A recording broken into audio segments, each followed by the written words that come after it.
వైఎస్ఆర్సీపీ అధినేత వైఎస్ జగన్మోహన్ రెడ్డి నెల్లూరు జిల్లాలో పర్యటించారు.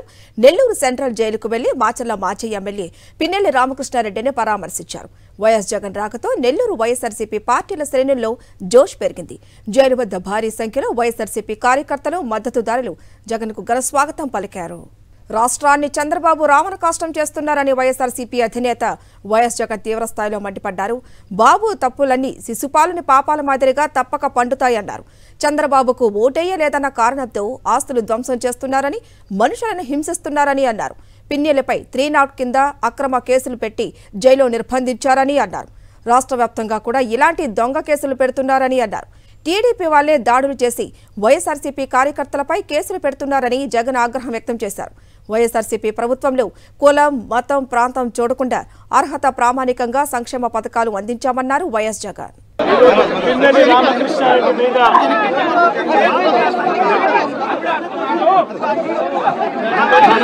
ఏకంగా 307 అంటే అటెంప్ట్ టు మర్డర్ లాంటి కేసులు పెట్టి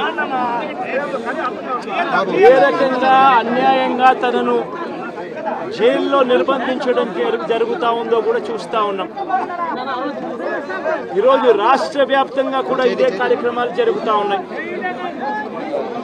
రాష్ట్ర వ్యాప్తంగా కూడా కేవలం తెలుగుదేశం పార్టీకి, చంద్రబాబు నాయుడు గారికి ఓటు వేయలేదు అన్న ఒకే ఒక కారణంతో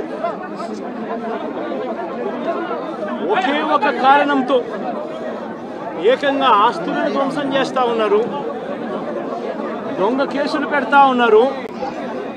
వీళ్ళే కొడతారు, మళ్ళీ వీళ్ళే అటువైపున ఉన్న వారి మీద వాళ్ళు కొట్టారు అని చెప్పి కేసులు పెడతారు.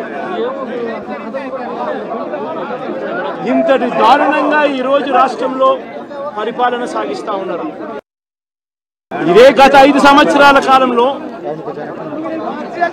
వైఎస్ఆర్సీపీ పరిపాలనలో ఉండగా, వైఎస్ఆర్సీపీ ప్రభుత్వంలో ఉండగా అప్పుడు జగన్ ఏం చేశాడు? కులం చూడలేదు, మతం చూడలేదు, ప్రాంతం చూడలేదు, చివరికి ఏ పార్టీకి ఓటు వేశారన్నది కూడా చూడకుండా ప్రతి పథకము, ప్రతి మనిషి కూడా అర్హత అన్నది మాత్రమే ప్రామాణికంగా తీసుకుని ప్రతి ఇంటికి డోర్ డెలివరీ చేసిన ప్రభుత్వం వైఎస్ఆర్సీపీ ప్రభుత్వందైతే, జగన్మోహన్ రెడ్డి ప్రభుత్వందైతే ఈరోజు కేవలం తెలుగుదేశం పార్టీకి ఓటు వేయలేదని, కేవలం చంద్రబాబు నాయుడు గారికి ఓటు వేయలేదని, కేవలం ఓటు వేయలేదన్న ఒక్క కారణంతో ఆస్తులు ధ్వంసం చేస్తూ ఉన్నారు, మనుషులను కొడతా ఉన్నారు, కొట్టి మరి కేసులు పెడతా ఉన్నారు. ఇంతటి అన్యాయంగా రాష్ట్రాన్ని రావణకాష్టం చేస్తూ ఉన్నారు. రాజశేఖర రెడ్డి గారి విగ్రహాలను విరగొడతా ఉన్నారు, పగలగొడతా ఉన్నారు. ఇవన్నీ ఏదైతే చేస్తూ ఉన్నారో ఇవన్నీ కూడా శిశుపాలుని పాపాల మాదిరిగా ఇవన్నీ కూడా పాపాలు పండుతాయి. ప్రజాస్వామ్యంలో ఏదైనా కూడా ప్రజలకు మంచి చేసి, ప్రజల గుండెల్లో స్థానం సంపాదించుకుని, ప్రజల దగ్గరికి వెళ్ళి ఫలాని మంచి చేశాం కాబట్టి మాకు ఓటు వేయండి అని అడిగే పరిస్థితులు ఉండాలి తప్పనిచ్చి ఈ మాదిరిగా దౌర్జన్యాలు చేసి, ఈ మాదిరిగా అన్యాయమైన కేసులు బిగించి, ఈ మాదిరిగా ఆస్తులు ధ్వంసం చేసి, ఈ మాదిరిగా ఫియర్ సైకోసిస్ క్రియేట్ చేస్తూ రాజకీయాలు చేస్తే మాత్రం అది ఏ రోజు కూడా నిలబడే రాజకీయం కాదు.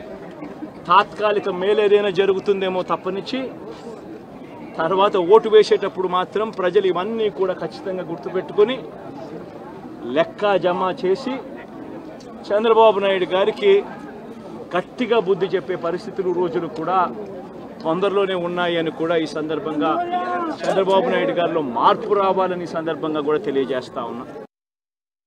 నిజంగా ఇదే విషయానికి వస్తే ప్రజలు ఎందుకు నీకు ఓటేశారు చంద్రబాబు నాయుడు గారు అని చెప్పి ఫస్ట్ చంద్రబాబు నాయుడు ఆలోచన చేయాలి.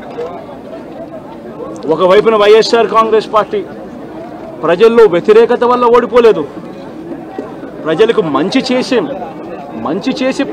ప్రజలకు మంచి చేసి వైఎస్ఆర్ కాంగ్రెస్ పార్టీ ఓడిపోయింది. ఎందుకు ఓడిపోయింది అని అంటే చంద్రబాబు నాయుడు చేసిన మోసపూరిత హామీలకు ప్రజలు కాస్తో కూస్తో కొద్దిగా ఇదే ఆ 10% కాస్త అటువైపున షిఫ్ట్ అయ్యి చంద్రబాబు నాయుడు గారు అధికారంలోకి వచ్చిన పరిస్థితులు. ఈరోజు ఒక్క రామకృష్ణారెడ్డి ఒక్క పరిస్థితే కాదు, రాష్ట్ర వ్యాప్తంగా ప్రతి గ్రామంలోనూ కూడా ఇదే కార్యక్రమాలు జరుగుతూ ఉన్నాయి. ప్రతి ఒక్కరూ కూడా వాళ్ళ స్థాయిలో రెడ్ బుక్స్ అని చెప్పి రెడ్ బుక్లు పెట్టుకొని ఉండరు. చంద్రబాబు నాయుడు స్థాయిలో చంద్రబాబు నాయుడు ఒక రెడ్ బుక్, లోకేష్ స్థాయిలో లోకేష్ ఒక రెడ్ బుక్, ఎమ్మెల్యే స్థాయిలో ఎమ్మెల్యే ఒక రెడ్ బుక్, మండల స్థాయిలో మండల నాయకుడు ఒక రెడ్ బుక్, గ్రామ స్థాయిలో గ్రామంలో ఇంకో రెడ్ బుక్, గ్రామ స్థాయిలో ఇంకో నాయకుడు, గ్రామ స్థాయిలో ఇంకో రెడ్ బుక్లలో పెట్టుకొని ఏం చేస్తూ ఉన్నారు? అతి దారుణంగా అన్యాయంగా ఆస్తులు ధ్వంసం చేస్తూ ఉన్నారు. రాష్ట్రం మొత్తం దాన్ని చూస్తూ ఉంది, కానీ ఎవడు మాట్లాడడం లేదు. దొంగ కేసులు పెడతా ఉన్నారు, పోలీసులు ప్రేక్షక పాత్ర పోషిస్తూ ఉన్నారు. దొంగ కేసులు పెడతా ఉన్నారు, వాళ్ళే కొడతారు, మన ఇటువైపున కేసులు పెడతా ఉన్నారు. రాష్ట్రం మొత్తం ఇది చూస్తూ ఉంది. చీని చెట్లు నరికేస్తూ ఉన్నారు, ఆస్తులు ధ్వంసం చేస్తూ ఉన్నారు, కనిపిస్తూ ఉంది. ఎమ్మెల్యేలు ఏకంగా జేసీబీల మీద పొక్లేన్ల మీద ఎమ్మెల్యేలు స్వయంగా తీసేసి ఏకంగా పోయి బిల్డింగులు పగలగొట్టే కార్యక్రమాలు చేస్తూ ఉన్నారు. ఇంతటి దారుణంగా నిజంగా చేస్తూ ఉన్నారు అని అంటే ఎల్లకాలం ప్రభుత్వం మీది కాదు, ఎల్లకాలం రోజులు మీయే ఉండవు చంద్రబాబు, అది గుర్తుపెట్టుకో. మీ పాపాలు పండుతూ ఉన్నాయి వేగంగా. ప్రజలు దీన్ని క్షమించని పరిస్థితుల్లోకి వస్తారు. ఖచ్చితంగా మీకు బుద్ధి చెప్పే పరిస్థితులు రోజులు కూడా ఉంటాయి. దొంగ కేసులతో చంద్రబాబు హేయమైన రాజకీయాలు చేస్తున్నారని వైఎస్ జగన్ మండిపడ్డారు. ఇలానే దాడులు చేస్తే సహించేది లేదని చంద్రబాబు హెచ్చరించారు. కొనసాగితే రాష్ట్రంలో ఒక తప్పుడు సాంప్రదాయానికి నువ్వు నాంది పలుకుతా ఉన్నావు.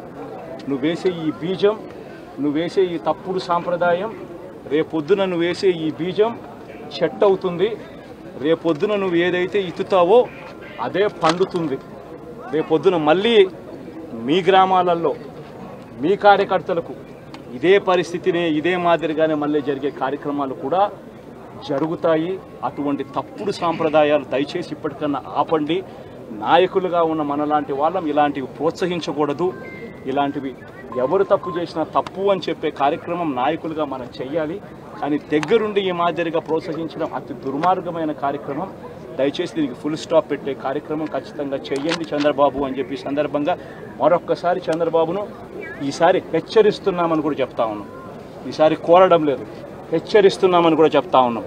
ఇదే మాదిరిగా జరుగుతూ పోతూ ఉంటే మాత్రం ఎవరైనా కూడా ఊరుకునే కార్యక్రమం జరగదు. రియాక్షన్ అనేది ఖచ్చితంగా ఉంటుందని కూడా చంద్రబాబు నాయుడు సందర్భంగా గట్టిగా చెప్తాం.